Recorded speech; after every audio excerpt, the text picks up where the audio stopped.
Imagine an airy workspace that feels like a modern oasis, or a cafe that's cosy and inviting, or a vibrant shopfront that draws customers in. Whatever space you're dreaming up, the IKEA Business Network is here to help you create a better everyday life at work.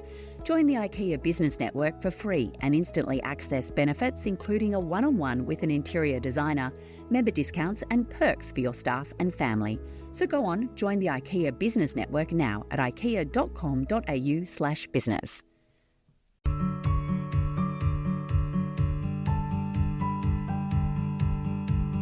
Hello and welcome to another episode of First Act, the podcast where we dive into the inspirational origin stories of Australia's leading entrepreneurs, business owners and influencers. Now I'm one of your hosts, Seth Busby, and my fun fact for the day is that even though I've spent a lot of time travelling around, I've never actually been to Poland. So I'd love to put that out there on my bucket list, Poland trip for the future. Well, okay, before I should introduce myself as well. I'm Adam Bubb. I'm the other host of First Act. And interestingly enough, I think I've got some Polish blood somewhere in my heritage. My family have Latvian, Lithuanian heritage, and I'm pretty sure that there's some Polish mixed in there somewhere down the line.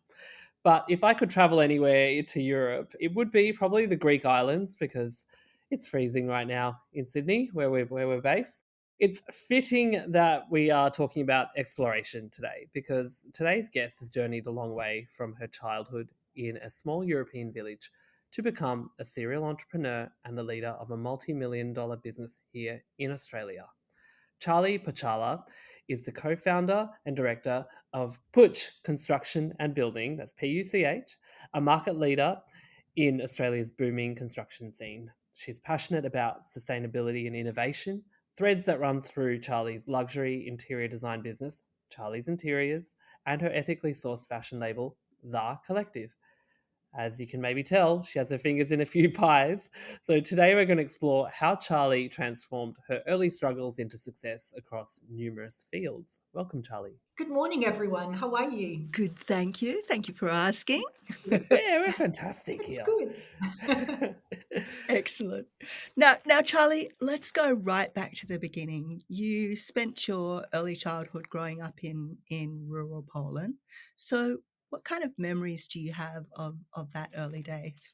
Do you know, I have the best memories of my childhood. I grew up in Poland and we immigrated to Australia when I was 8. So the memories that I have, gosh, do you know, I just have this overwhelming sense of freedom that I carry with me. So basically, I grew up on a rural estate, which was my grandparents' estate. So it was a beautiful chocolate kind of picturesque little home with stables and animals. There was an outdoor toilet, no running water, but we had a well. So each time you needed to obviously have water or use the bathroom, you would have to actually go and draw the water and then bring it into the home. So immense freedom and just very, very happy memories. I think I have a bad memory of Poland. I was free to run around and roam and climb trees and run through the fields and chase geese and ducks and do all sorts of amazing things. So I have really, really fond memories, and also family. So my mother is one of 9 children and she's the youngest. So we had a really beautiful, large family group.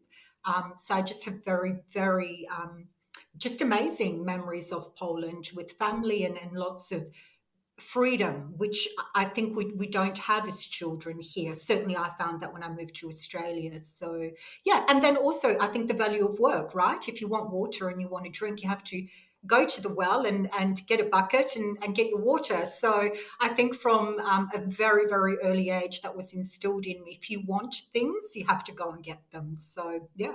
So you mentioned at the very top of this that you immigrated when you were 8 to Australia.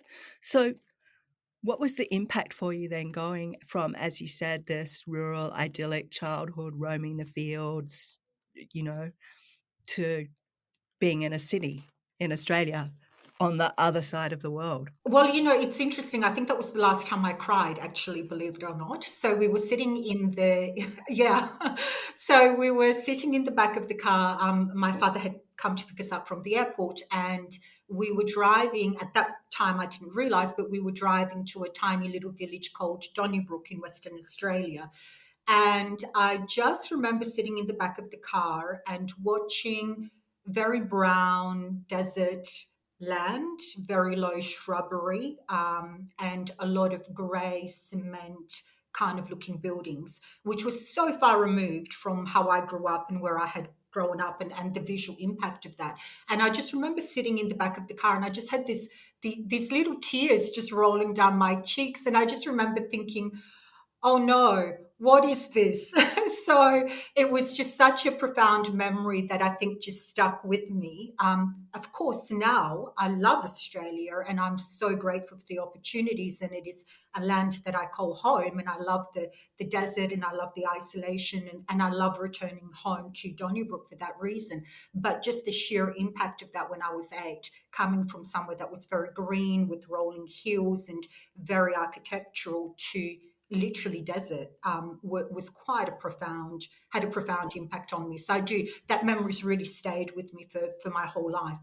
So, what led your family to come from Poland to Australia? So my father had already been in Australia for about 6 years before we came out. He was an engineer and he was working on the oil rigs. And so obviously when he had his citizenship, we then immigrated over to be with him. And that's a huge upheaval for a family, where you'd already had the upheaval of, you've got your life. Did you have siblings as well? Yes, yeah, there's 4 of us, yes. Yeah. So you've got your siblings and your mum, and you're back home, you're in Poland, and then you have to upheave your whole life. You've got this great opportunity to come to Australia, but it wasn't a smooth sailing for you as, like any kind of new immigrant necessarily, was it? Well, I think back then, which was quite some time ago, there were no such thing as English classes or assistants. I mean, literally, you were plonked into a classroom and you had to learn, right? So, my childhood, I think Australia's come a really long way since then. But my memories were we were literally put into a classroom and we were told to sit there and learn, and that was that, right? So you had to, there was no choice. I remember my first memory in the primary school. I was sitting in the classroom, obviously not a word of English, and the teacher at the time, and I remember the word she used, she was speaking at me and I couldn't understand her, and she used the word stupid, and I remember that word. And she went and got the principal, and they were obviously exchanging lots of conversation about me at the time. It was a tiny little classroom, maybe 10 children in it, in a rural village. And the principal put some math questions up on a blackboard for me. And he kind of, did that and said, come over here. And so I did. And he pointed to the blackboard and he basically said, can you answer the questions, the math questions? And so I did. And then he put some hard ones up for me. And obviously I answered those as well. And he just kept going till eventually I got to a point where I was like, I can't do any more math. It was beyond me. And I remember he was quite vocal with the teacher, and obviously at the time he said something along the lines of, she is not stupid, she just doesn't know how to speak English. So he was, yeah. And he became a great mentor for me all throughout my primary school years. I used to babysit his children, and he was really someone that I got to very, very close, to have a really beautiful close relationship with. But if it wasn't for that man, I think my primary school years would have been quite different, because I think back then there was the presumption, well, if she doesn't know and doesn't understand the language, then obviously she's stupid, right? So I think that was just the thoughts that at the time, that's the way it was. So yeah, so I learned English very quickly, and then obviously math was fine, so we cruised through that, and eventually came out the other side. But yeah, it was really tough. It was really tough integrating. And so now when you see beautiful programs for immigrants that have the opportunity for English classes and English lessons, and children are really integrated, I just think that's really beautiful. And then obviously the language barrier is a huge thing, but then there's also socializing and other kids, and the very nature of difference as a young person, kind of find your identity in this world, and you don't necessarily have the same rituals as other kids. You might be eating different foods to them. Oh yeah. There's all that kind of thing. And your name might be different, so you're kind of What was that like? Was there bullying? Did that have an impact on you and how you kind of go out into the world, and how did it shape your character? Yeah, look, I think there was. I think for a large part of my primary school years, because the communication obviously wasn't there, it was very difficult to play or to be understood or to be accepted by children.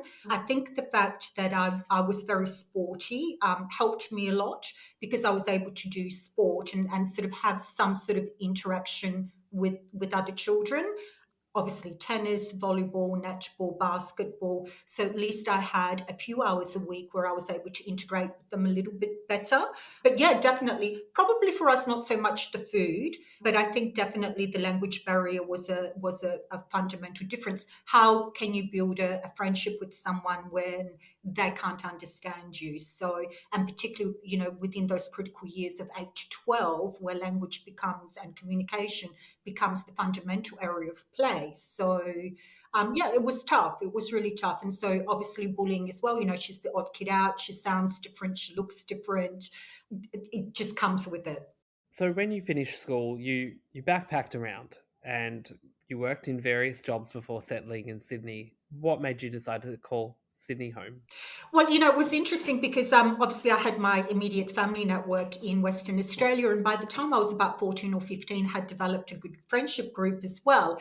And so when I made the call to jump on a bus and kind of backpack my way around Australia, I remember standing at the steps of that bus with a suitcase, which was my life at the time, and just thinking, right, well, there has to be more than this, but am I sure that I'm able to do it? And I got on the bus and off I went. So I did trek all the way around Australia, hopping on and off at different locations, and really, really loved it. It was such an amazing experience to be able to do that and to do it on my own at the age of 22, which I was actually really very proud of myself to sort of step into the unknown and go, right, I'm just going to do it. I ran out of money and I ended up in Sydney.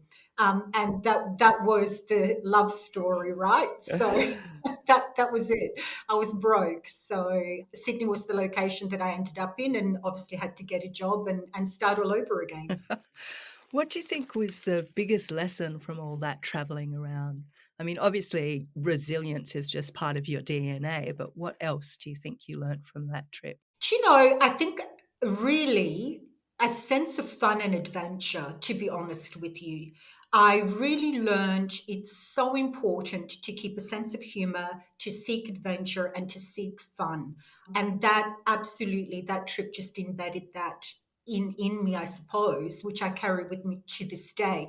I really think we become so absorbed and so caught up in routine and things that we're comfortable with that a lot of the times we miss the adventure and the fun of life.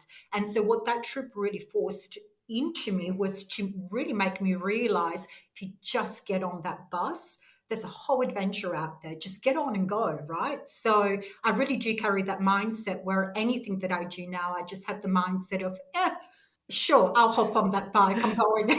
So Yeah. yes, I think that's it, really. Yeah. So you started your first business and it was in bookkeeping and Yes. financial services, like Yeah. harking back to those maths days that Yeah. it seems like something that you were really good at from a very young age. So what were some lessons that you learnt from that first business, those first few years of entrepreneurship, starting a business of your own? I think the most critical lesson that I really learned was that a lot of people are passionate and they work hard, but there isn't financial reward at the end of that. And so then how do you marry passion, enthusiasm, and drive with financial success? How can you align the two? So working with various clients, and all those people worked so hard and they were so passionate about what they did. But at the end of the day, when I was crunching the numbers, the success wasn't there. The financial success wasn't there. And so for me, when I was looking at that, I thought there has got to be a better way to do that. You can be passionate, enthusiastic, and you can work hard, but you also need to be financially successful, right? So that was definitely a critical lesson.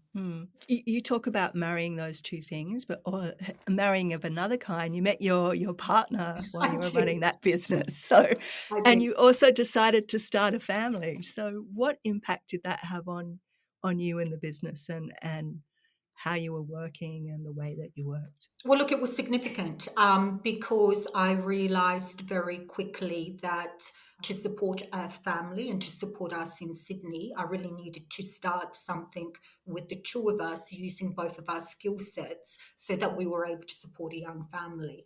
And so critically, that's how Puch Construction and Building was born. It was combining the two skill sets in order just for us to be able to feed and support the family. So it wasn't any more complicated than that.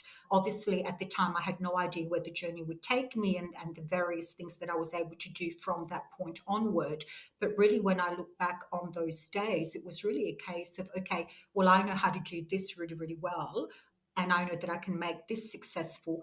What can you contribute to this partnership, and which area can we possibly work into, and smartly risk assess that as to how can we support a family and how can we make a living. When you think back to those early days, was it really just the two of you? Yeah. And how long did it take till it became, this kind of from going from a small family business into something that you're going, oh wow, maybe we have something. Maybe we've got something where we've got a whole lot of stuff. We've got a vision. We've got something we can grow. Honestly, I think probably about 3 years. So for the first year, it was Carlton and I, and that was it. And then in the second year, we hired project managers to assist with projects. So you have to remember that we started with nothing. I don't come from money, and neither did Carlton. And so for us, effectively, we had to ensure that we had the cash flow in order to be able to bid and tender on work. And that took a little while to build up. So we were not in a position where we could hire people. Back then, banks didn't want to know us, and why would they, right? We're not a sure thing. We're these two young people starting a construction company. People were like, well, who do they think they are, right? So it took about a year to build the cash flow up to a level when I could then hire additional resources in. And I think within 3 years, 3 to 3.5 years was really the time where I sat back and I thought, hold on a second, I could actually do something much bigger and grander than what I actually thought that I could. So yeah, probably about 3 years. And yeah, every single penny that I had went back into the company. There were no fancy shoes or clothes or cars, or didn't even buy our own house. It was literally every single dollar that I had went back into that company. So yeah, it was tough. It was really tough. I think you should have given yourself at least one little treat. No, no treats. Now it's a different ball game, but back then, no, it was really very, very disciplined and very focused around. Well, if I want to make this work, this is what it's going to have to take, right? So yeah. Mm. How many years ago are we talking like that for those early days? So PCB's been around, I think 17 years this year. Yeah. So yeah, it's quite some time. So you spoke about the cash flow hurdle. What were some other challenges in the early days of the business? Look, I think for the business or for me personally as a founder. Oh, I'm happy to hear both. I think for the business, like any, cash flow, as I mentioned before, is really, really critical. And I think as a startup, most people will struggle with that because it is difficult to try and expand and grow with cash coming in dribs and drabs whenever you're under contract. So that is always really difficult. It's still tricky now, not difficult, but it's tricky. But obviously we're a much, much bigger group and a much, much bigger entity. But it is something that you do need to focus on continuously. It is a problem that never goes away. But learning how to manage that and how to navigate that at ground zero when you start is absolutely critical. And if I can give anyone who's a founder or a business owner that's just starting off any advice, is do not mortgage or have an overdraft for your cash flow. Learn to do it. Learn to manage it on your own and learn to do it by yourself, because those few years are critical and you want to be able to sleep at night. So it's really, really important for your emotional, mental and physical well-being if you're able to sustain your growth and your company progression on your own cash flow, really try to do that, because it'll teach you fundamental skills in business that you're going to need later on. So that was something that I learned pretty quickly and efficiently, I think. But you are naturally, as we heard earlier, you've got a natural aptitude for maths. There are a lot of business owners who would probably look at numbers and their profit and loss and all those kind of numbers and balance sheets and get kind of flustered by it. So I'm interested to know what kind of advice you have for people who are maybe also just find it all a bit overwhelming. I think don't get stuck in the grey. It's pretty black and white. How much are you earning? How much are you spending? That's it, right? That's numbers in business fundamentally. So, and more so on a trajectory level, don't be too reliant on what you think is coming in, because that's where you'll become unstuck, right? You're hoping to win contracts, or you're hoping to make those sales, or it's a hope mentality. Numbers don't work on hope. Numbers work on what you actually have. So I think regardless, don't get too caught up in getting too confused about it. Look at it from a really pragmatic level. What do you currently have? What do you need as a bare minimum to be able to sustain your growth? And can you make that happen? If you have additional financial resources coming in, awesome, you can grow quicker, but don't count on those. Don't be hopeful of a possibility, because that's not math. It's not the reality, it's just hope. So really cut it back to bare bones and be very, very pragmatic about your approach to cash flow. Don't get caught up in it. That's it. Such good advice. Oh, thanks. No,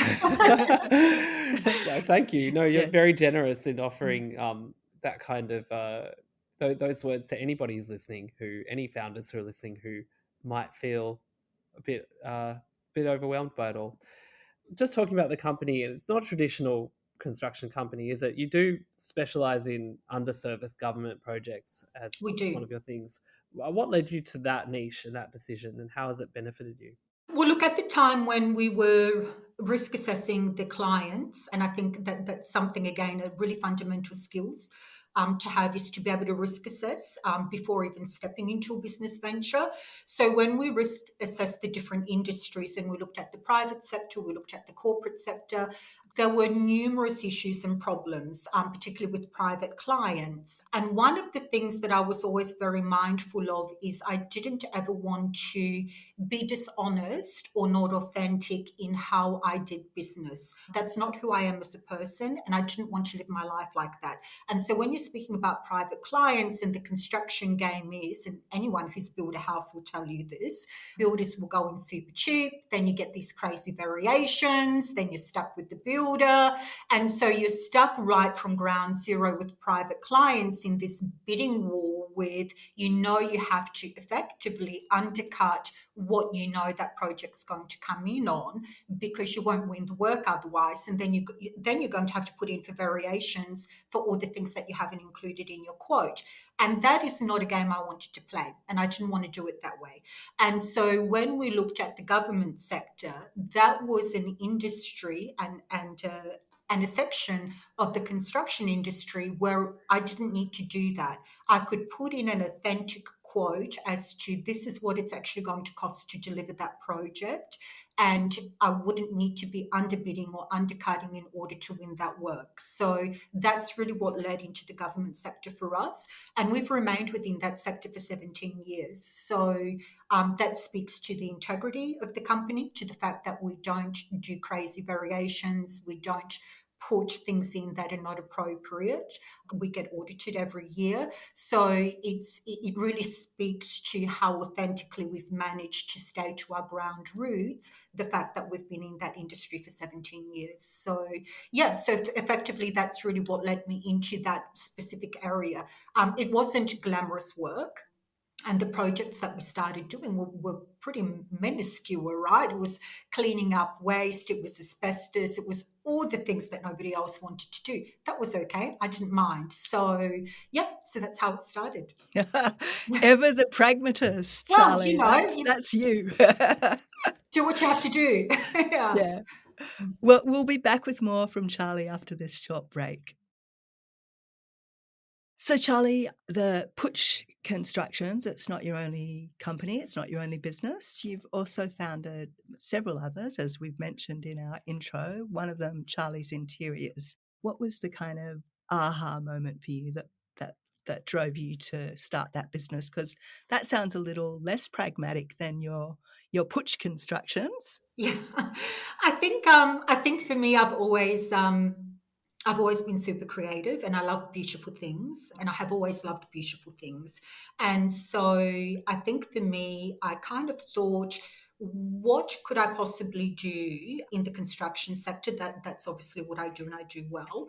What could I possibly do where it could be a little bit more creative? And so then I thought, right, well, if I purchase family homes in the eastern suburbs and then I design them and then I build them and then I fully furnish them and I send them into the marketplace.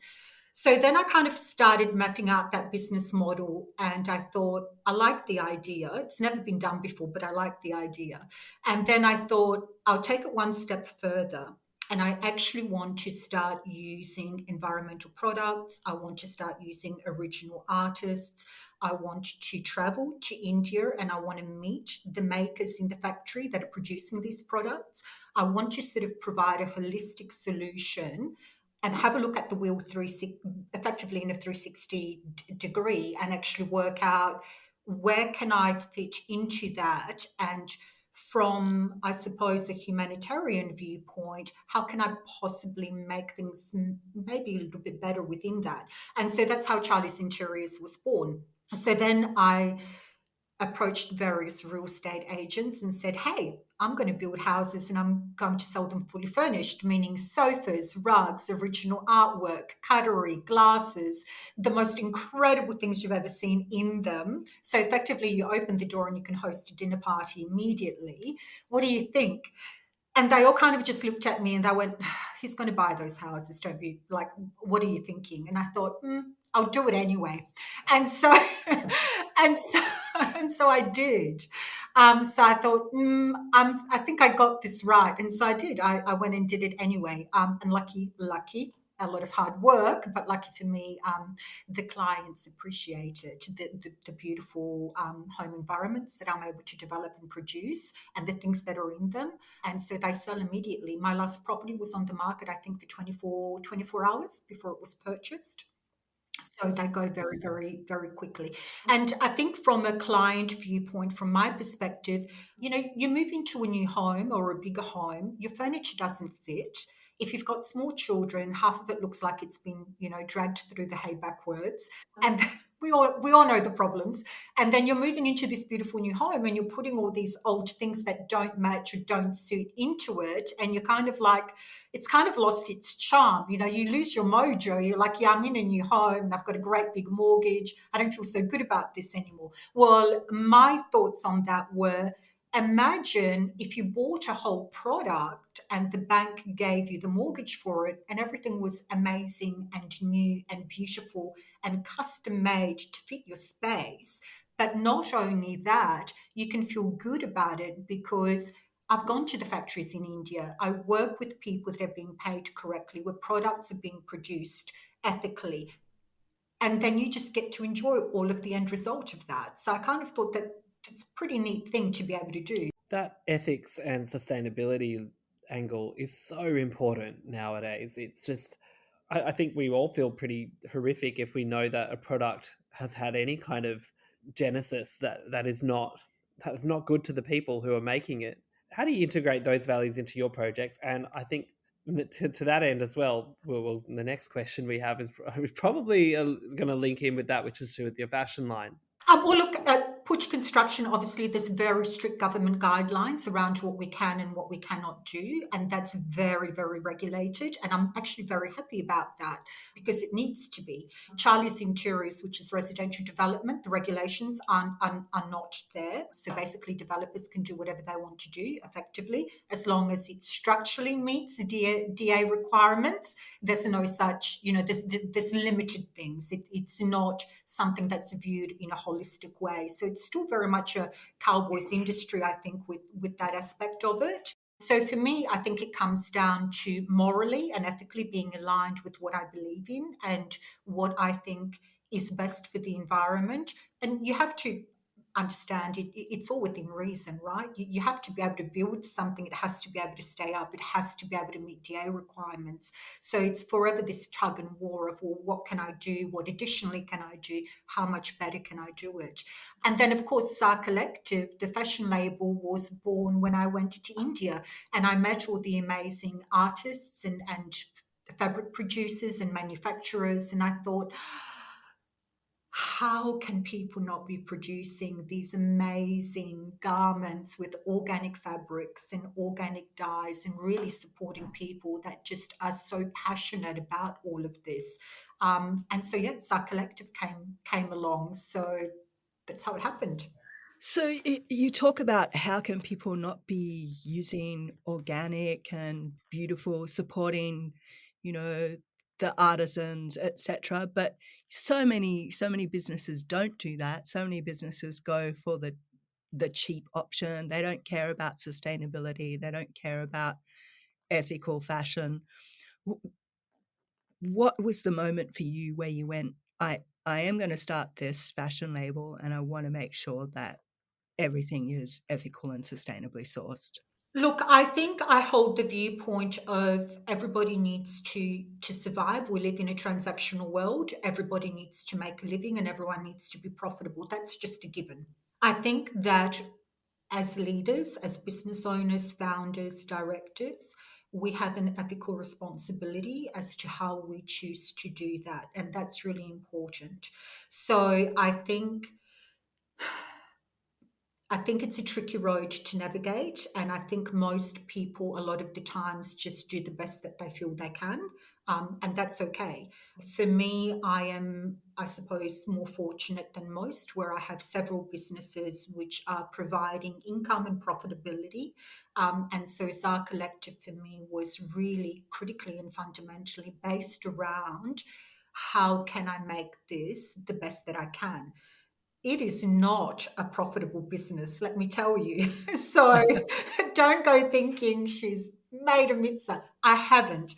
And it's a very, very new brand that we will be working on in the next few years progressively. And depending on how quickly and I suppose and how supportive the public are, will depend on how beneficial that will be to the Indian partners that I work with, as well as to the people that work with me in Sydney. But I think it's really understanding the ground roots of that label and where it comes from. A lot of people say, oh, yeah, we use, or, we use ethical products, or we do whatever, or we do.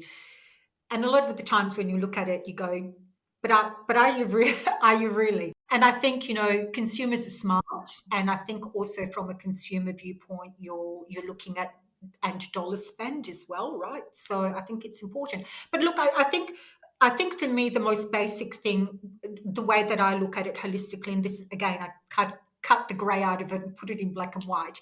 I want to make sure that the people that are producing these products in India, where they're using dyes and they're using fabrics, are not being poisoned by the dyes that they're handling and that they're breathing in. Yep, that's just a normal human decency as far as I'm concerned. And I think from consumer end in Australia, I don't want women to be wearing my clothes and inhaling fumes, artificial chemicals, colors, or the like. I don't want it on their skins where it's seeping through their skin, as scientists are proving now, and there's all sorts of issues. I don't want a brand that represents any of that. So, holistically, from factory right through to customer, I want to ensure that I can do the best that I can at all times to prevent that from happening. So that's it. Yeah. I think people forget this. Your skin's the biggest organ.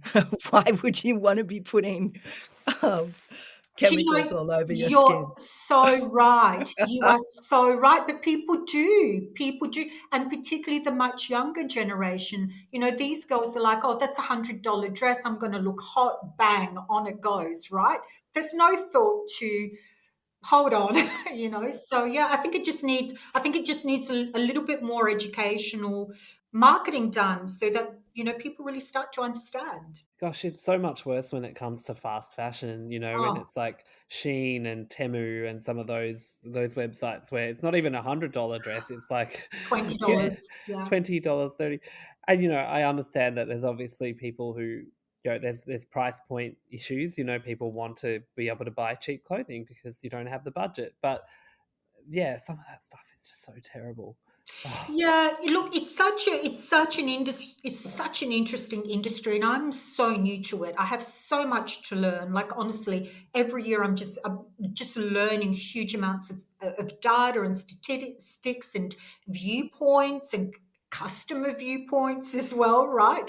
It's such a large industry which is just so problematic in so many areas, and you're dealing with so many individual viewpoints and components and feedback, and yeah, it's going to take me a little while. I think it's not quite as easy as numbers. It's going to take a little while. well, to that end, look, you're balancing multiple businesses, multiple numbers all over the place.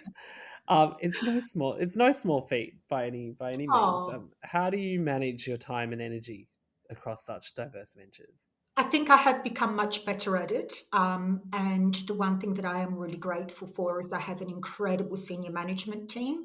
And a lot of those guys and women have been with me since I started 17 years ago.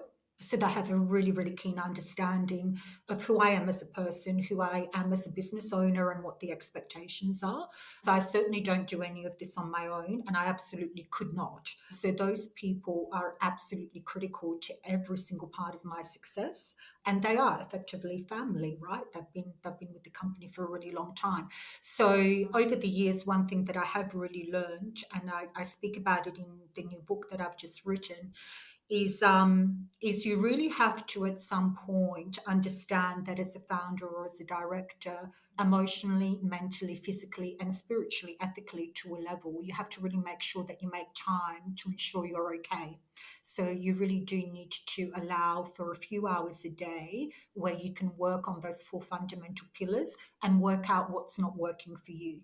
Because at the end of the day, when it's all said and done, the success of the company rests firmly on your shoulders and your shoulders alone. And every decision that you make affects the flow of that company. So if you aren't functioning at capacity emotionally, mentally, physically, and spiritually, things are going to go wrong. So it's really important.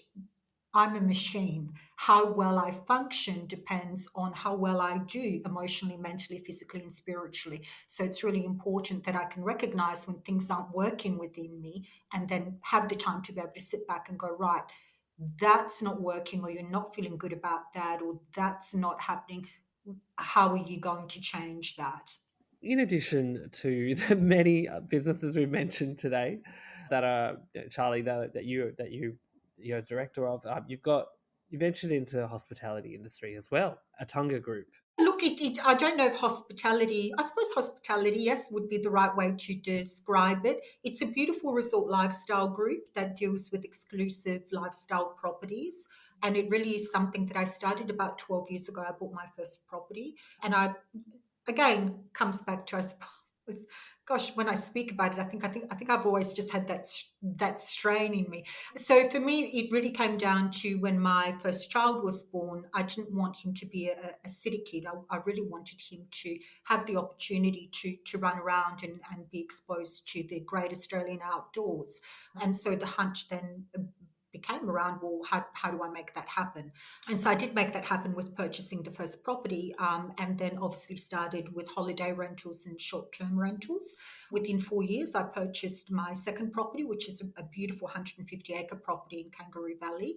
That actually won Holiday Home of the Year last year for Airbnb and stays. So it was voted the best in Australia, which was amazing. So, and I really, really enjoyed it. And again, I have an amazing team that look after that for me, and certainly couldn't do it without them. We're going to have to look up that Airbnb. Totally. Let me know when you want to come and stay. I'll get you there. Cess, I think we might need to have a business retreat there. Yes, I feel we need a retreat. Cool. So, speaking of the great outdoors, you've recently taken up a hobby that lets you really have a bird's eye view of everything. I'm Oh, talking about learning to fly a plane. Like, oh my goodness. I What did. what what inspired that and how has it been so far? Obviously, your maths brain has been put to work there as well. There's a lot of components of my brain I never thought I knew I had that it put to the test there. A little bit of aerodynamics. So actually, it was funny the two things combined. So as I would drive down to the properties, I used to drive past the Albion Park airport down the south coast, and I remember for years thinking, really like to know how to fly. And you have those thoughts each time you drive past it. You're like, I think I might like to learn how to fly. But I travel a lot. So I spent about 4 to 6 months overseas every single year for 2 weeks at a time. Then I come back to Sydney for 2 or 3 weeks. Then I shoot off for a week. So I tend to be abroad a lot. And so a little over a year and a half ago, I finally decided, you know what, I'm going to pull back on the travel because there's only so many hours in a day. I'm going to pull back on the travel a little bit, and I'm actually going to go and see if I enjoy flying. And so I went and did it. And the very first day I got up onto in that plane, I was like, this is my thing. I love it. So I am now ready for my first solo flight, I am told. I'm not sure. I'm kind of like maybe another hour or two. So yeah, so look, I really, really do love it. I love the way that it makes you think, and it's a new adventure. It's challenging. It uses different components of my brain. It allows me to see things from a different perspective. And yeah, I think it's just fun. I think it's really awesome. So I think I'm about 2 hours off officially having my pilot's license. So we're done. Yeah. Oh my goodness. Yeah. So exciting. Well, we expect a personalized flight to Atunga. I'll Uh, fly you there. thank you very much.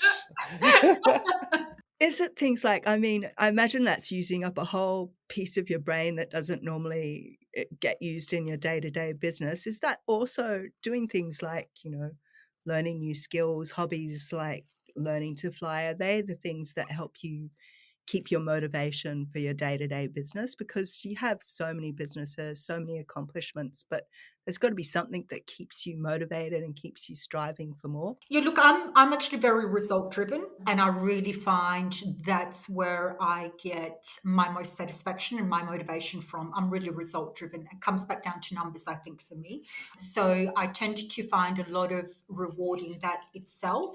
But I think I love fun and I love adventure and I love doing new things. And I think I've always maybe been like that.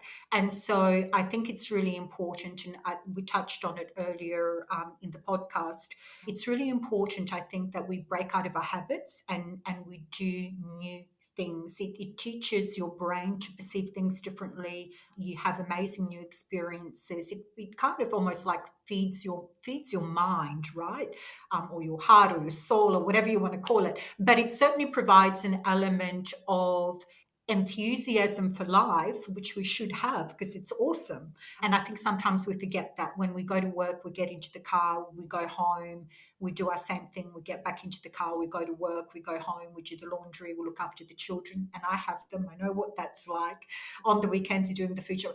You forget to just remember how extraordinary life is and how fun it is and how much enthusiasm you should really have for it. So yeah, I think doing new things, it doesn't need to be flying, it can be anything. It's really, really important. Yeah.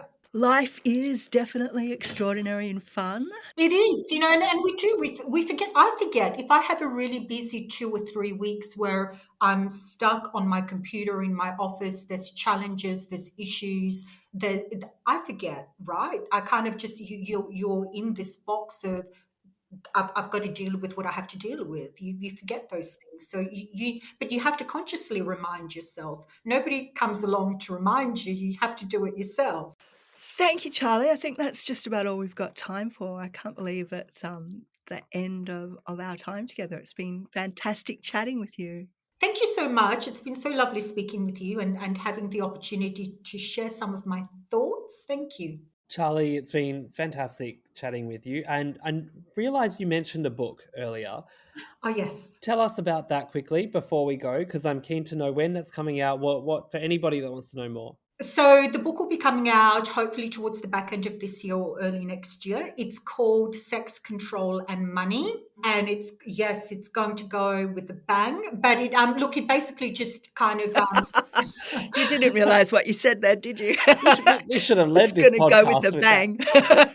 Maybe, there you go. So look, it's a book, and I think it delves more into my thoughts and into how to be successfully single. It speaks to a array of things. I think there's only 85,000 words in that book, so we just shine a spotlight on things. But there's another one coming after that. So yeah, it's a bit of fun. There's a long-term plan, as we've noticed. There's always more adventure and discovery Why in not? your world. Why not? Why Why not? not? Why not? not? Do it. Why not?